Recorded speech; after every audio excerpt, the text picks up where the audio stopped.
Good morning students. Synthetic dies की lecture series में आज का हमारा टॉपिक है colour and chemical constitution. Colour and chemical constitution. भौतिक एवं रासायनिक गुणों के समान कार्बनिक यौगिकों में रंग एवं रासायनिक संगठन के मध्य एक निश्चित संबंध होता है। जैसे कि बेंजीन जो है कलरलेस है, लेकिन जब इसका आइसोमर जो होता है फुलवीन वो कलर्ड होता है। तो ये जो है किसी के किसी भी कंपाउंड के कॉन्स्टिट्यूशन पर बेस्ड होता है कि उसका क्या कलर होगा। तो इस प्रकार कुछ यौगिक जो हैं अपचयन पर जैसे रंगहीन यौगिकों में परिवर्तित हो जाते हैं और ऑक्सीकरण करने पर उनका वापस से वो रंगीन हो जाते हैं। तो ये कुछ चीज़ें ऐसी होती हैं कि जब हम उसका स्ट्रक्चर में कोई चेंजेस लाते हैं तो उनमें कलर या तो कलर उनके अंदर आ जाता है या फिर वो कलरलेस हो जाते हैं। तो इस पर बेस्ड जो है कुछ थ्योरीज हैं जिन्हें कि हम आज यहाँ पर डिस्कस करेंगे। उसमें सबसे पहली थ्योरी है विट्स थ्योरी।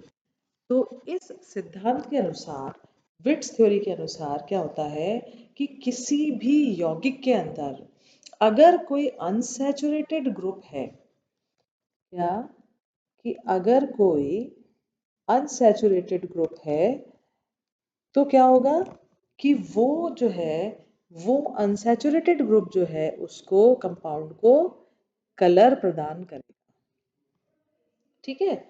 अब क्या है कि तो ये जो अनसैचुरेटेड ग्रुप्स जो होते हैं जो कि कलर प्रदान करते हैं उनको फिर हम क्या कहते हैं? उनको हम कहते हैं क्रोमोफोर्स। ये हमें पहले से जानकारी है इस चीज की कि जिन जो कलर प्रदान करते हैं वो क्या कहलाते हैं? क्रोमोफोर्स। ठीक है। अब जैसे क्रोमोफोर्स क्या है, जैसे ऐसे कौन से ग्रुप हैं जो कि क्रोमोफोर्स हो सकते हैं? उनमें एक है नाइट्रो। ठीक है। ये नाइट्रोसो ग्रुप। फिर इसके बाद है एक एग्जांपल इसका ले सकते हैं थायोकार्बोनिल। ठीक है, थायोकार्बोनिल। ऐसे ही एजो ग्रुप जो है वो भी इस पे भी जो है कलर डिपेंडेंट होता है। इसी प्रकार एजॉक्सी ग्रुप। एजॉक्सी ग्रुप में आप देखिए ये है N double bond N, azoxy group. इसी तरह से एजोमीन भी इसका एक एग्जांपल हो सकता है, जैसे कि N double bond N NH2। तो ये क्या हो गया? ये एजोमीन। ठीक है।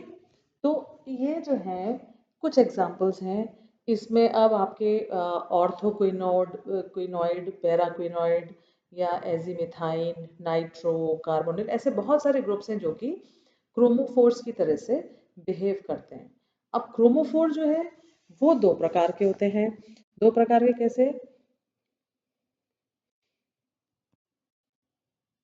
क्रोमोफोर्स होते हैं दो टाइप के।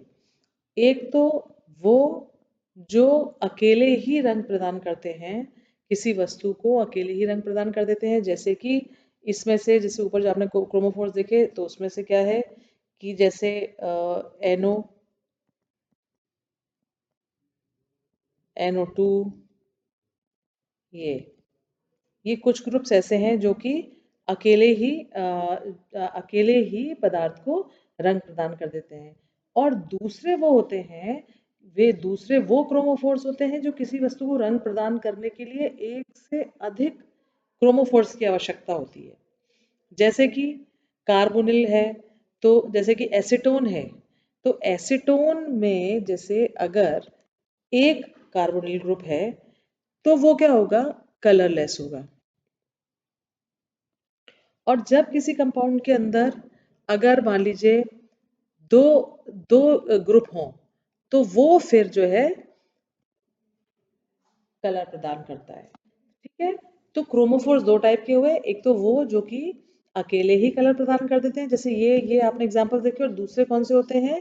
जो कि एक से अधिक, जैसे एसीटोन अगर सिंगल है तो कलरलेस होगा, अगर उसमें दो एसीटोन ग्रुप लग रहे हैं तो वो कलर्ड हो जाएगा।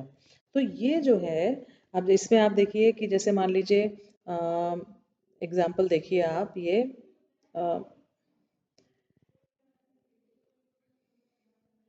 जैसे CH3 CO CH3, एक ये कंपाउंड हुआ, और दूसरा हुआ CH3 C double bond O C double bond O और CH3। तो इसमें क्या है कि ये जो है ये होता है कलरलेस, और ये जो है ये क्या होगा, ये कलर्ड होता है, ये येलो कलर्ड होता है। ठीक है, तो इस प्रकार कुछ समूह यौगिक को स्वयं रंग प्रदान नहीं करते, परंतु किसी वस्तु में अगर ऑक्सोक्रोम उपस्थित है, अर्थात वे रंगीन हैं, तो उस रंग की तीव्रता को बढ़ा देते हैं। ये ऑक्सोक्रोम हमने आपको पहले भी समझाया था कि ऑक्सोक्रोम क्या होता है कि वो खुद रंग प्रदान नहीं करते हैं, लेकिन अगर कोई कलर्ड कंपाउंड है और उसमें ऑक्सोक्रोम्स प्रेजेंट हैं तो वो उस कलर की इंटेंसिटी को बढ़ा देते हैं।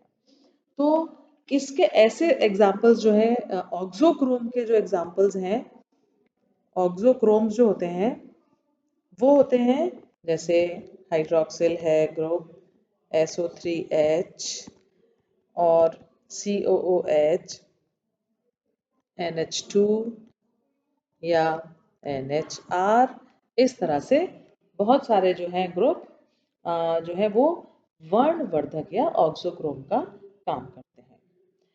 अब वर्णवर्धक एक अम्ल और क्षार के साथ क्रिया करके सॉल्ट बना लेते हैं।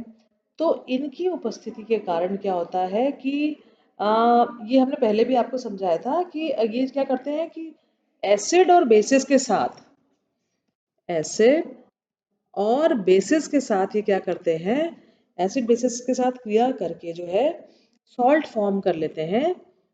ठीक है, सॉल्ट फॉर्म कर लेते हैं, और क्या होता है कि जो कंपाउंड था, जो कलर्ड कंपाउंड था, कलर्ड कंपाउंड जो है वो आपका किसमें, वो डाइज में परिवर्तित हो जाता है। तो इसको अपन इस तरह से देख सकते हैं कि जैसे मान लो बेंजीन है, जैसे एक एग्जांपल मैं आपको यहाँ पे देती हूँ कि जैसे मान लीजिए बेंजीन है,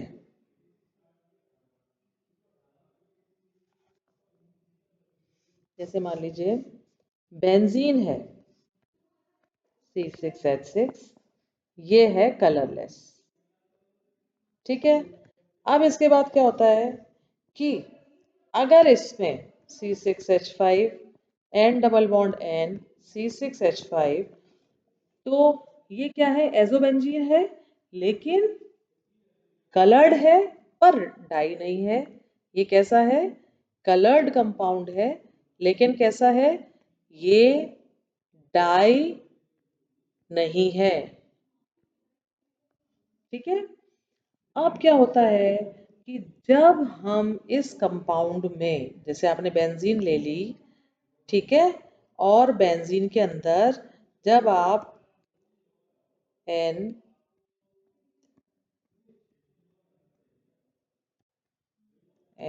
डबल बॉन्ड N और ये C6H5, जब हम इसके अंदर ये इंट्रोड्यूस कर देते हैं ग्रुप, तो ये क्या होता है, पैरा अमीनो एजोबेंजीन हाइड्रोक्लोराइड जो है वो एक, इसका नाम हुआ पैरा अमीनो एजोबेंजीन हाइड्रोक्लोराइड। ये जो कंपाउंड है ये है डाई। ठीक है, तो ये चीज जो है, यहाँ इस प्रकार जो है हम किसी भी कलरलेस कंपाउंड को उसमें पर्टिकुलर ग्रुप्स का इंट्रोडक्शन से जो है उनको हम डाई में, उनको हम पहले कलर्ड बना सकते हैं और कलर्ड के बाद हम और ऐसे ग्रुप्स उसमें ऐड करें जिनसे कि वो डाई में कन्वर्ट हो जाए।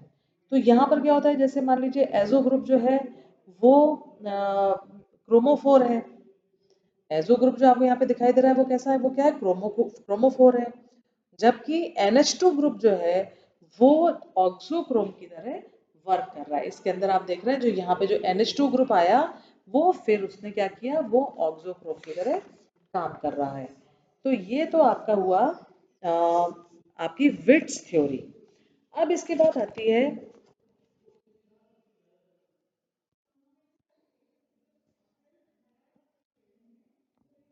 Armstrong theory. आर्मस्ट्रॉन्ग थ्योरी क्या कहती है कि इसे हम जो है, इस थ्योरी को हम सिंपली जो है क्विनोइड सिद्धांत भी कहते हैं, क्विनोइड थ्योरी भी कहते हैं हम इसको। तो इस थ्योरी के अनुसार क्या होता है कि यदि किसी यौगिक की संरचना में, ठीक है, इसके स्ट्रक्चरल फॉर्मूला के अंदर यदि ऑर्थो या पैरा क्विनोइड स्ट्रक्चर हो, ऑर्थो या पैरा क्विनोइड स्ट्रक्चर हो, तो वो जो है कलर्ड होगा, और अगर नहीं है तो वो आ, रंगहीन होगा। यानी कि अगर ऑर्थोक्विनोड या पैराक्विनोइड अगर प्रेजेंट है तो वो कंपाउंड कैसा होगा, कलर्ड होगा, और अगर ये एब्सेंट है तो क्या होगा, वो कलर लेस हो जाएगा। ठीक है, तो ये जो है थ्योरी। अब ये जो आर्मस्ट्रॉन्ग थ्योरी थी, इस आर्मस्ट्रॉन्ग थ्योरी को क्या हुआ कि इसको जो है एक ये फिनोप्थेलीन जो है, थैलीन डाइज की जब हम व्याख्या करते हैं तो उसने भी इस चीज के ऊपर मोहर लगा दी कि हाँ भाई ऐसा होता है। जैसे आप यहाँ पर देखिए फिनोप्थेलीन का स्ट्रक्चर, ठीक है, तो ये जो है ये कैसा है, ये कलरलेस है, लेकिन इसके अंदर क्विनोइड स्ट्रक्चर है तो ये कैसा है, पिंक कलर का हो जाता है। तो ये जो है कुछ बेसिक जो है इसकी थ्योरीज थी।